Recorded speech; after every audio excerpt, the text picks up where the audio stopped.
अथ व्यवस्थितान् दृष्ट्वा धार्तराष्ट्रान् कपिध्वजः प्रवृत्ते शस्त्रसम्पाते धनुरुद्यम्य पाण्डवः। ऋषिकेशं तदा वाक्यो नीदमामहीपते। अर्जुन उवाच सेनयोरुभयोर्मध्ये रथं स्थापयमेच्युत। महाराज त्यानंतर ध्वजावर हनुमान असणाऱ्या अर्जुनाने युद्धाच्या तयारीने उभ्या असलेल्या कौरवांना पाहून शस्त्रांचा वर्षाव होण्याची वेळ आली तेव्हा धनुष्य उचलून तो ऋषिकेश श्रीकृष्णांना असे म्हणाला, हे अच्युता, माझा रथ दोन्ही सैन्यांच्या मध्यभागी उभा कर। यावदेतान् निरीक्षेऽहं युद्धकामानवस्थितान् कैर्मया सह योद्धव्यमस्मिन् रणसमुद्यमे।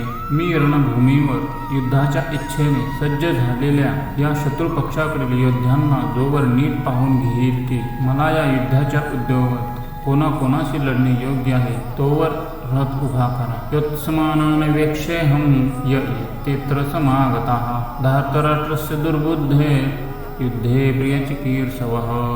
दुष्ट बुद्धी दुर्योधनाचे युद्धात प्रिय करू इच्छिणारे जे जे हे राजा या सैन्यात आले आहेत त्या योद्ध्यांना मी पाहतो। संजय उवाच एवमुक्तो ऋषिकेशो गुडाकेशेन भारत सेनयोरुभयोर्मध्ये पयित्वा रथोत्तमम्। भीष्मद्रोण प्रमुखतः सर्वेषाञ्चमीक्षिताम्। उवाच पार्थ पश्येतान् समवेतान् कुरूनिति।